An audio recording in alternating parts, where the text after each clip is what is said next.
Hello students, so let's do a theme of all the poems in brief, basically 3 poems which I chose. First is a tiger in the zoo. So what is the theme? जो theme है वो ये highlight करता है, contrast दिखाता है freedom of wild animals in their natural habitat and the confinement of those in captivity. Okay, अब ये रिफ्लेक्ट करता है कि क्या फ्रस्ट्रेशन है या फिर क्या हेल्पलेसनेस है उस टाइगर का जिसको जू में रखा गया है. और ये क्या सिंबलाइज क्या करता है? ये सिंबलाइज करता है उसके लॉस ऑफ डिग्निटी पे एंड नेचुरल इंस्टिंक्ट्स पे. Okay, is that clear? Second is Fire and Ice by Robert Frost. So the theme of the poem, it explores two opposite elements. Fire and ice, they are metaphors for human emotions and desires. Fire represents intense passion and desire. और ice क्या symbolize करता है?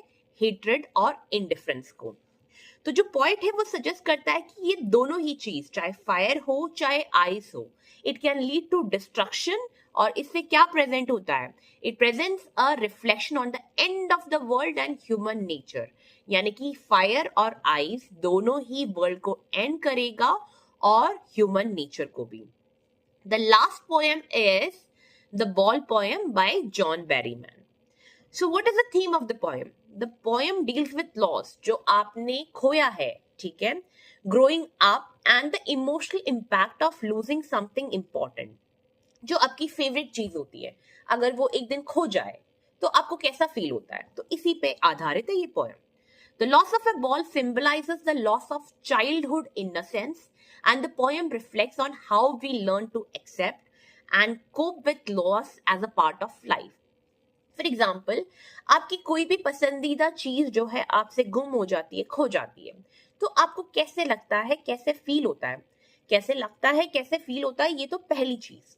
लेकिन दूसरी बात तो ये है ना कि आप उस लॉस से कैसे डील करेंगे. चाहे आपका फेवरेट थिंग हो, चाहे कोई इंसान हो आपकी लाइफ में, अगर वो आपसे बिछड़ जाता है, खो जाता है, तो आप उसको कैसे ओवरकम करते हो. So this were the 3 poems, the theme in brief. Thank you and have a great day.